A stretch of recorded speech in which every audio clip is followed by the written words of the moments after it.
এই রাজনৈতিক জীবনে আমি অনেক চড়াই উতরাই পার করছি। বিগত স্বৈরাচারী সরকারের আমলে আপনারা জানেন আমি মান্নান সাহেবের সাথে রাজনীতি করি, ওনার বিশেষ সহকারী। প্রতিটি আন্দোলন সংগ্রামে আমি সক্রিয় ফ্যাসিস্ট সরকারের বিরুদ্ধে ভূমিকা নিয়েছি। আপনারা জানেন আমি বাড়িতে থাকতে পারতাম না, আমাকে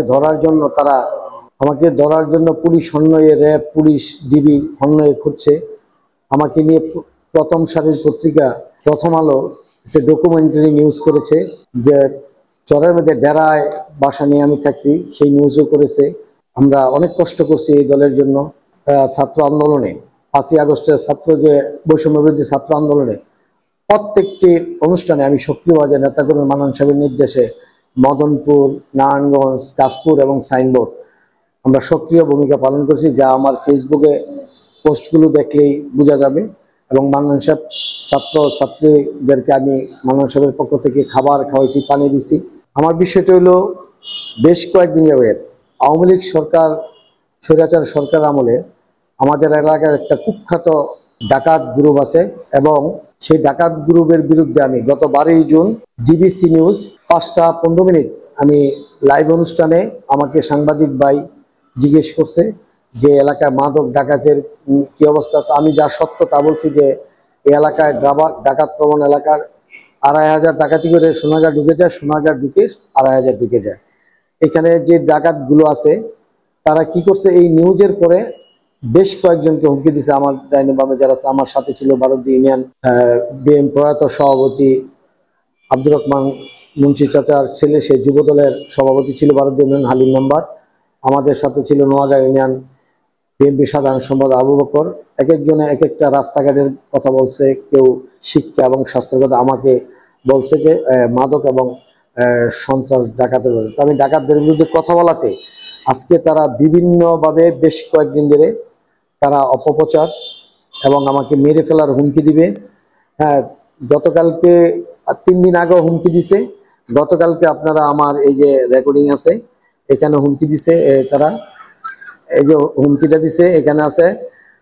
আজকে সকালেও থানায় আসার পরও তারা আমাকে 2টা-3টা নাম্বার থেকে 3-4টা নাম্বার থেকে একাধিকবার হুমকি দিছে।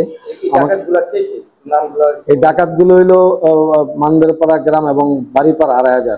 ডাকাত হাবু সর্দার, তার নামে একাধিক মামলা। নূর মোহাম্মদ পাগলা, তার নামে একাধিক ডাকাতি মামলা।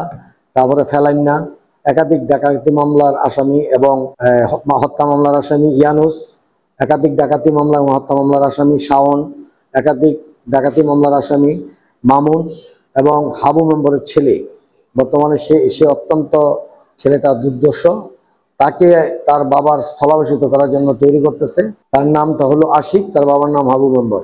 এদের সাথে আমি বাইদা পাইছি আমাদের গ্রামের কিছু আওয়ামী লীগের দোসর, তারা ডাকাতদের সাথে 4 জন লোক জড়িত আমাদের গ্রামের। আমি নামগুলো নাই বললাম, আমার সেটা পারিবারিক বাজে নামগুলো দেওয়া আছে। যদি আমার মেরে ফেলায় বা কিছু করে, কারণে আমি রাজনীতি করি, যাতায়াত করি বিভিন্নখানে, ঠিক আছে। এর সাথে বারুদ্দিরও আরও কিছু আওয়ামী লীগের দোসর জড়িত থাকতে পারে। তবে আমাদের গ্রামের 4 জন জড়িত, এটা আমি যে কোনো হয়তো আমি তদন্ত করে আমার মতন আমি করে পেয়েছি। তারা জড়িত কিছু লোকের দোকানে গিয়ে তারা মিটিং করে, এটা তদন্ত করলেও বের হয়ে আসবে। আর বিশেষ হলে আমি রাজনীতিটা করছি মাঠে ময়দানে এবং আমাকে সবাই চিনে জানে। এই সোনারগাঁয়ের প্রত্যেকটি নেতাকর্মী চিনে জানে আমি কেমন মানুষ। এবং প্রশাসনের বাইরেও যারা আসছে, উপজেলার সবার সাথে আমার ভালো সম্পর্ক।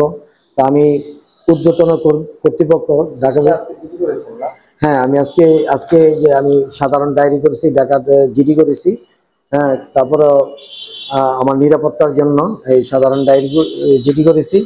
আর আমি চাচ্ছি ঢাকা ডিআইজি মহোদয় এবং এসপি মহোদয় এবং আমাদের নারায়ণগঞ্জের খ সার্কেল এবং অফিসার, সোনারগাঁও অফিসার ইনচার্জের কাছে এবং টিনু মহোদয়ের কাছে এই ডাকাত গ্রুপের তদন্ত করে তাদের নামে যে আমি জিডিটা করছি তাদের পিসিআরটা দেখেন। পিসিআরটা দেখলে এবং তখনই বেরিয়ে আসবে। আর এই নাম্বারগুলোর সাথে কে কে যোগাযোগ করছে, আমি যে আমাদের গ্রামের 4 জন বলছি, কে কে তাদের সাথে যোগাযোগ, এই নাম্বারগুলো যখন বার হবে তবে ইনশাল্লাহ সব যারা হোতা এটার সাথে জড়িত তারা সবাই বের হয়ে আসবে আমাকে রাজনৈতিকভাবে হেয় প্রতিপন্ন করার জন্য। আপনারা জানেন একটা চোরকে দিয়ে একটা ভিডিও করায়া তারা ইয়া করছে বিভিন্ন সময়, এগুলো করছে। ইয়ার আগেও যখন আমাদের বাড়িতে ডাকাতি করছে, আমার চাচার বাড়িতে ডাকাতি করছে, তারা মামলার আসামি ছিল। তখনও তারা এই মামলার কারাদণ্ড এমনের ভয়ভীত আমাকে মেরে ফেলার হুমকি দিব। এই পাগলা গত স্বৈরাচার সরকারের আমলও তারা আমাদের মামলা এবং আমি মানববন্ধন সবকিছু করেছি, তারপরে সে যে কোনো কারণে পুলিশ অনেক সহযোগিতা করে নাই, তারা পালায়া আপনার হলো মালয়েশিয়া চলে গেছে। দুজন শফিকুল আছে, হ্যাঁ, দুজন শফিকুল আর পাগলা চলে গেছে। আবার 5ই আগস্টের পরে তারা আইসা আবার এই অত্র এলাকায় এই দিকটা প্রায় 15-20টা গ্রাম একটা ত্রাসের রাজত্ব কায়েম করছে। ত্রাসের রাজত্ব তা এটার প্রধান তাদের আমি এলাম এক বাধা, কারণ এখানে কেউ, আপনারা গোপনে তদন্ত করবেন প্রশাসনের বাইরা, কেউ তাদের বিরুদ্ধে কথা কেন, একমাত্র কথা কর আওয়ামী লীগের আমলে তাদের বিরুদ্ধে কথা কেন। আওয়ামী লীগের আমলে অনেকের বাইরে, আওয়ামী লীগের এক চেয়ারম্যানের বাইরে কোবাইছে তারা, আরো অনেক ছেলে পেলেরে কোবাইছে। আওয়ামী লীগের যে ছেলেরা আমি বাঁচাইছিলাম তখন, ঠিক আছে, আল্লাহ বাঁচানোর মালিক আল্লাহ। তারপর আমি সামনে পড়ছিলাম, তারপরে তারা এই করেছে।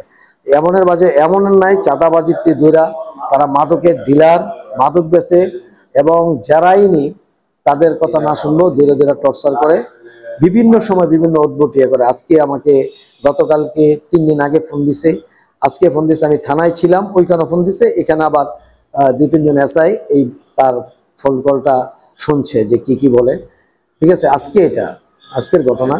তা আমি কুল কিনা না পারে এখানে আমি জিডি করছি, যাতে প্রশাসন অতি সত্বর এই ডাকাত গ্রুপকে নির্মূল করে, আমি সেদিন অথবা আমি একজন, আমি যে কোনো সময় আমাকে মেরে ফেলাইতে পারে, আমি মরেও যেতে পারে, আল্লাহ দুনিয়া থেকে নিয়ে যেতে পারে, কিন্তু এই ডাকাতগুলো যাতে নির্মূল হয়, এই এলাকাটা, এই 20টি গ্রামের মানুষ যাতে শান্তিতে থাকে, সেই পদক্ষেপটা নিলে আমার মনে শান্তি পাবে এবং এলাকার মানুষ খুশি হবে।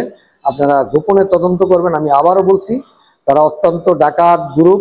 এই গ্রুপের সাথে আমি যে নাম দিচ্ছি না 5-6 জন না, এখানে প্রায় তাদের সাথে 15 থেকে 20 জন লিস্টের ডাকাত আছে। প্রশাসনের কাছে আমার উদাত্ত আহ্বান, জোর দাবি, হাবু ডাকাত, নূর মোহাম্মদ পাগলা ডাকাত, ফেলান্না, ইয়ানুস ডাকাত সহ তাদের সকল দোসরদের গ্রেফতার করে আইনের আওতায় এনে এই এলাকা 10-15-20টি গ্রামের মানুষকে শান্তি দেওয়ার জন্য এবং আইন শৃঙ্খলা ভালো রাখার জন্য আমি জোর দাবি জানাচ্ছি।